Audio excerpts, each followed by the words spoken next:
নমস্কাৰ মই প্ৰাঞ্জলে আপোনালোকক মই টিফুকপৰিয়া ইউটিউব চেনেললৈ স্বাগতম জনাইছো। আজি আহি আছো নিতাই পুখুৰী। এই নিতাই পুখুৰী আহি থকা অৱস্থাত অৰ্থাৎ শিৱসাগৰৰ পৰা নিতাই পুখুৰী পোৱালৈকে এই ৰাস্তাৰ দাঁতিত বিভিন্ন ধৰণৰ ৰজাদিনীয়া কিছুমান স্থান সংৰক্ষণ হৈ আছে, যেনে কমললৈ পুল, থাওৰা দল ইত্যাদিবিলাক বা শুকান পুখুৰী। এইবিলাকৰ নাম হয়তো বহুতে শুনিছে, কিন্তু বহুতে তাৰ এইবিলাক দেখিবলৈ সৌভাগ্য হোৱা নাই।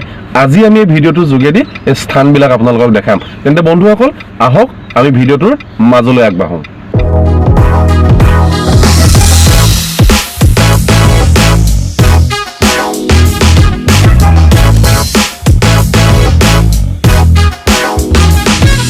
দিচাং দলং পাৰ হৈ আহি আপোনালোকে পাব চুকাফা হস্পিটেললৈ যোৱা ৰাস্তা। এয়া আমি দেখাইছোঁ এই চুকাফা হস্পিটেললৈ যোৱা ৰাস্তা। চুকাফা হস্পিটেললৈ এই ৰাস্তাটোৱে ৰাইট ছাইডেদি সোমাই যাব লাগিব। আৰু চাওক এয়া এই চুকাফা হস্পিটেলত কি কি সুবিধা উপলব্ধ। Sukapha hospital multi speciality hospital, 24/7 emergency service প্ৰত্যেকটো মুহূৰ্ততে। আৰু ইয়াৰ পৰা প্ৰায় 1.5 কিলোমিটাৰ সোমাব লাগিব। 1.5 কিলোমিটাৰ যোৱাৰ পাছতে আপোনালোকে এই হস্পিটেলখন পাব। আৰু এখন ONC কণ্ডাক্ট কৰিছে, ONC ফাউণ্ডেশ্যনৰ হস্পিটেল, আৰু এখন মানে ভাল হস্পিটেল। যদি আপোনালোকে উচ্চ পৰ্যায়ৰ কিবা চিকিৎসাৰ কাৰণে আহিবলগীয়া যদি হয় শিৱসাগৰ, তেতিয়া এই চুকাফা হস্পিটেললৈ আহিব পাৰিব আৰু এই পথেদি চুকাফা হস্পিটেললৈ যাব পাৰিব। এয়া আমি আপোনালোকক দেখাইছিলোঁ ONC ডনেটেড আপোনাৰ যিখন চুকাফা হস্পিটেল। সেই চুকাফা হস্পিটেল পাৰ হৈ আহিয়ে আমি পালোঁ এতিয়া দ্বাৰকামাই, অৰ্থাৎ আমি ৰজাবাৰী এইটো সাই বাবা মন্দিৰ পাইছোঁ। এভাগ আমি মন্দিৰৰ ভিতৰলৈ সোমাই আহিছোঁ। এভাগ সুন্দৰ মন্দিৰ আমি দেখাম আপোনালোকক, সম্পূৰ্ণ পৰিৱেশটো দেখাম ইয়াৰ।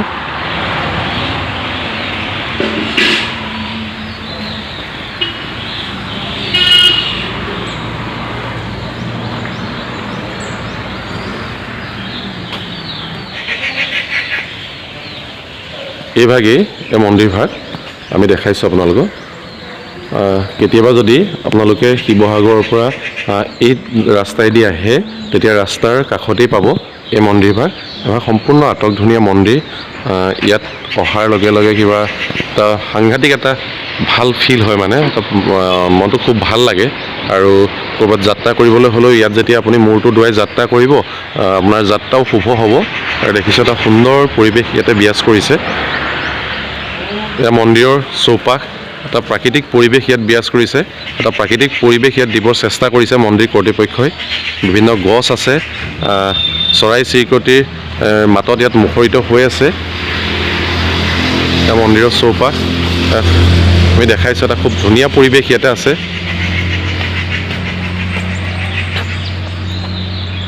দ্বাৰকামাই মন্দিৰ চালোঁ, যথেষ্ট ভাল লাগিল। ৰাস্তাৰ কাষতেই মন্দিৰভাগ আছে। আপোনালোক উজনি অসমৰ শিৱসাগৰ পাৰ হৈ উজনি অসমৰ যি ঠাইলেই নাহক, ৰাস্তাৰ কাষতে থকা এই মন্দিৰভাগত এবাৰ সোমাই যাব, যাত্ৰা শুভ হ'ব। যাত্ৰা পথত যদি বা যাত্ৰাকালত যদি বিভিন্ন বিপদ বিঘিনি থাকে, সকলোবিলাক মাৰ যাব এই মন্দিৰত সোমালে।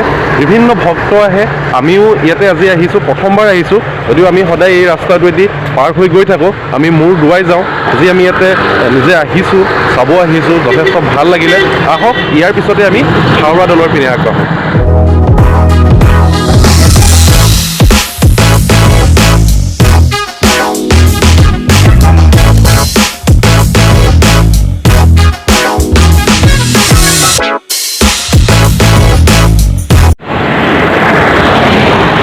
এয়া আহোম ৰজাৰ থাওৰা দল।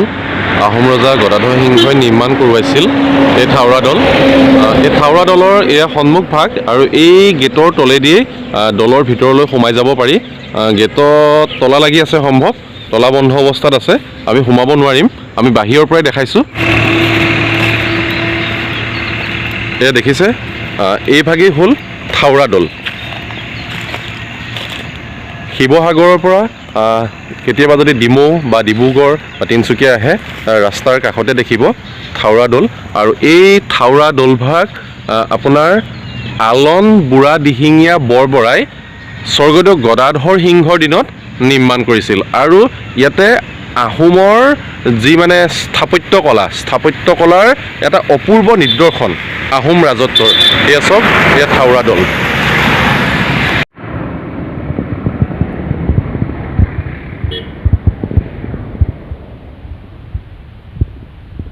ইতিহাস প্ৰসিদ্ধ থাওৰা দল এয়া। ইয়াক সংৰক্ষণ আৰু সংৰৱৰ্ধনৰ বৰ্তমান বহুত প্ৰয়োজনীয়তা আছে, যিহেতু এইবিলাক এবাৰ আহোমৰ দিনত নিৰ্মাণ কৰা কিছু এতিয়া প্ৰত্নতাত্ত্বিক স্থান। গতিকে বিভাগীয় কৰ্তৃপক্ষই এইবিলাক যদি সংৰক্ষণৰ ব্যৱস্থা নকৰে বা ইয়াক যদি মেৰামতিৰ জৰিয়তে যদি আকৰ্ষণীয় কৰাৰ যদি ব্যৱস্থা নকৰে, তেতিয়াহ'লে কেতিয়াও পৰ্যটকসকলক আকৰ্ষণ কৰিব নোৱাৰিব। আৰু এই জেগাবিলাকত পৰ্যটকৰ আগমনৰ সম্ভাৱনা যথেষ্ট বেছি। তেনে ক্ষেত্ৰত কি কাৰণে চৰকাৰে এইবিলাকৰ এটা সৌন্দৰ্যবৰ্ধনৰ ব্যৱস্থাৰ কাৰণে চিন্তা কৰা নাই, সেইটো এটা বিচাৰ্য বিষয়। আমি থাওৰা দল চালোঁ। থাওৰা দল চোৱাৰ পিছত আমি ডিমৌ যাম। ডিমৌৰ পৰা আমি নিতাই ৰোডত যাওঁতে আমি পাই যাম শুকান পুখুৰী। আমি শুকান পুখুৰী দেখাম আপোনালোকক। তাৰপিছত আমি দেখাম কমলদৈ পুল। আহক আমি ভিডিঅ'টোৰ বাকী অংশলৈ আগবাঢ়োঁ।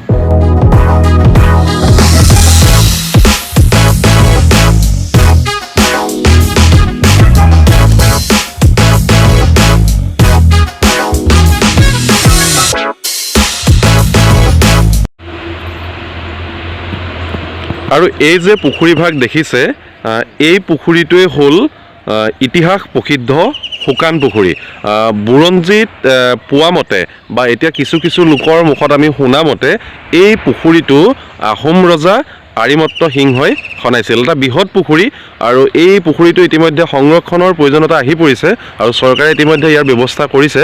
কিন্তু ইয়াৰ সংৰক্ষণৰ আৰু ইয়াৰ সৌন্দৰ্যবৰ্ধনৰ কাৰণে আৰু যথেষ্ট কাম বাকী আছে। যিহেতু এই পুখুৰীটো যদি এটা সৌন্দৰ্যবৰ্ধনৰ ব্যৱস্থা কৰা হয়, তেতিয়া শিৱসাগৰ বা জয়সাগৰ পুখুৰীৰ দৰেও এই পুখুৰীটোৰ পাৰলৈ পৰ্যটকৰ আগমন ঘটিব আৰু দেশী বিদেশী পৰ্যটকৰ আকৰ্ষণে এই পুখুৰীৰ লগতে এই অঞ্চলৰ সৌষ্ঠৱ বৃদ্ধি কৰিব। আপোনালোকে দেখিলে শুকান পুখুৰী ইতিমধ্যে সংৰক্ষণ আৰু সংৰৱৰ্ধনৰ কাৰণে চৰকাৰে ব্যৱস্থা লৈছে। আমাৰ লগত এজন ব্যক্তি আছে, স্থানীয় ব্যক্তি।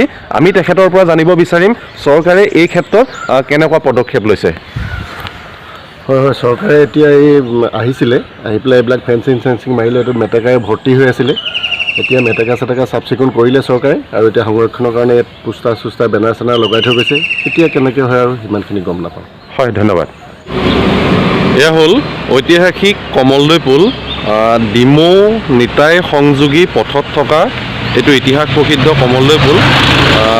এইটো সংৰক্ষণৰ অভাৱত ইতিমধ্যে এই কমলদৈ পুলৰ অৱস্থা বহুত শোচনীয় হৈ পৰিছে। এয়া দেখিছে, এইটো আহোম ৰজাই নিৰ্মাণ কৰা। ইতিমধ্যে এইটো ভাগি গৈছে, কিন্তু চৰকাৰে ইয়াৰ কোনো সংৰক্ষণৰ ব্যৱস্থা কৰা নাই। এটা সম্পদ, আপুৰুগীয়া অসমৰ সম্পদ, আৰু এইবিলাক স্মৃতিচিহ্ন হয়। এই স্মৃতিচিহ্নবিলাক আচলতে সংৰক্ষণৰ অভাৱত এই ধৰণে প্ৰায় থাকিলে বিলুপ্ত পাই হোৱাৰ সম্ভাৱনা খুব বেছি আছে। এই দেখিছে আপোনালোকে কি ধৰণে এই এটা আপুৰুগীয়া সম্পদ কমলদৈ পুল জৰাজীৰ্ণ এটা ৰূপ ধাৰণ কৰিছে। কাৰণ এই পুলটোৰ ওপৰেদিয়ে যাতায়াতৰ এটা ব্যৱস্থা আছে, ইয়াতে দিয়া আছে ঐতিহাসিক কমলদৈ পুল। এই ঐতিহাসিক কমলদৈ পুল কেৱল এতিয়া নাম ফলকতহে থাকছেগৈ। ইয়াৰ কোনো ইতিহাস বা ইয়াক কোনে নিৰ্মাণ কৰিছিল, কি কথা, ইয়াৰ কোনো বিস্তৃত বৰ্ণাৱলী ইয়াত নাই। আৰু সম্পূৰ্ণ এই পুলটো এটা দুৰৱস্থা। আপোনালোকে দেখিছে কেনেকৈ এটা আহোম ৰজাই নিৰ্মাণ কৰা এটা পৌৰাণিক স্মৃতিচিহ্ন। এইবিলাক কীৰ্তিচিহ্ন বুলি ক'ব লাগিব। এইবিলাক স্মৃতিচিহ্ন বুলি ক'লে ভুল হ'ব। এই কীৰ্তিচিহ্নবিলাক কি ধৰণে সংৰক্ষণৰ অভাৱত চৰকাৰৰ অমনোযোগিতাৰ বাবে জহি খহি যোৱাৰ উপক্ৰম হৈছে আপোনালোকে দেখিছে। এইটো ঐতিহাসিক কমলদৈ পুল বুলি আচলতে আমি কিতাপত আৰু আমাৰ মুখত বা আমাৰ স্মৃতিতহে হয়তো থাকিবগৈ এটা সময়ত, কাৰণ ই লাহে লাহে ধ্বংসৰ মুখলৈ আগবাঢ়িছে। অতি দুখৰ বিষয়। যিটো সময়ত চৰকাৰে আপোনাৰ উন্নয়নৰ জয়যাত্ৰাৰ ঢাক ঢোল বজাইছে, তেনে সময়ত এই প্ৰাচীন কীৰ্তিচিহ্নবিলাক সংৰক্ষণৰ অভাৱত এই ধৰণে বিলুপ্ত পাই হোৱাৰ পথত আগবাঢ়িছে। এয়া দেখিছে এই পুলৰ দুৰৱস্থা, পুল ভাগি ৰজাদিনীয়া পুল ভাগি তলত পৰি আছে, কিন্তু চৰকাৰে এয়া দেখিবলৈ বা চৰকাৰে চাবলৈ এয়া সময় পোৱা নাই। আৰু আমি এতিয়া আহি নিতাই পুখুৰী পাবহি হ'ল। আজি আমি যিবিলাক স্থান আপোনালোকক দেখালোঁ, এই স্থানবিলাকক যদি চৰকাৰে এটা তাৎক্ষণিক ব্যৱস্থাৰে সংৰক্ষণ আৰু সংঘবদ্ধতাৰ ব্যৱস্থা নকৰে, তেনেহ'লে বিভিন্ন দেশী বিদেশী পৰ্যটক যিহেতু অসমলৈ আহে, কেনেকৈ এই পৰ্যটকসকলক আকৰ্ষণ কৰিব পাৰিম? আমি কোনো কাৰণতে এই স্থানসমূহৰ পৰা পৰ্যটকসকলক আকৰ্ষণ কৰাৰ পৰা আমি কিন্তু বঞ্চিত হ'ম, আৰু পৰ্যটকসকলে এই স্থানসমূহ নেদেখাকৈয়ে থাকি যাব। আজি কমলদৈ পুল ভাগি পৰিছে, আজি থাওৰা দলৰ মেৰামতিৰ প্ৰয়োজনীয়তা আহি পৰিছে, আজি শুকান পুখুৰীৰ চাফ চিকুণতা তথা পৰিষ্কাৰ পৰিচ্ছন্নতা আৰু ইয়াৰ দুই পাৰৰ মেৰামতিৰ কথা আহি পৰিছে। গতিকে চৰকাৰে যদি পদক্ষেপ লয়, তেনেহ'লে এই স্থানসমূহ এটা সুন্দৰভাৱে সংৰক্ষণ বা সংৰক্ষণৰ যদি ব্যৱস্থা হয়, তেনেহ'লে ইয়াৰ দাঁতিকাষৰীয়া অঞ্চলসমূহক এখন এটা গ্ৰাম্য মানে টুৰিজিম, মানে এটা ৰুৰেল টুৰিজিম প্লেচলৈ আমি স্থানান্তৰিত কৰিব পাৰিম, এটা ৰুৰেল টুৰিজিম প্লেচ কৰিব পাৰিম। আৰু যেতিয়া ৰুৰেল টুৰিজিম প্লেচ হ'ব এই স্থানবিলাক, তেতিয়া নিশ্চয় দেশী বিদেশী পৰ্যটকৰ আগমন ঘটিব আৰু অসমৰ পৰ্যটন উদ্যোগটো আৰু অলপ টনকিয়াল হ'ব। তেন্তে বন্ধুসকল, যদি আমাৰ ভিডিঅ'টো চাই আপোনালোকে ভাল পাইছে, লাইক কৰিব, কমেণ্ট কৰিব, আৰু আপোনালোকৰ মৰম আৰু আশীৰ্বাদৰ চিন স্বৰূপে আমাৰ চেনেলটো ছাবস্ক্ৰাইব কৰি দিব। ধন্যবাদ।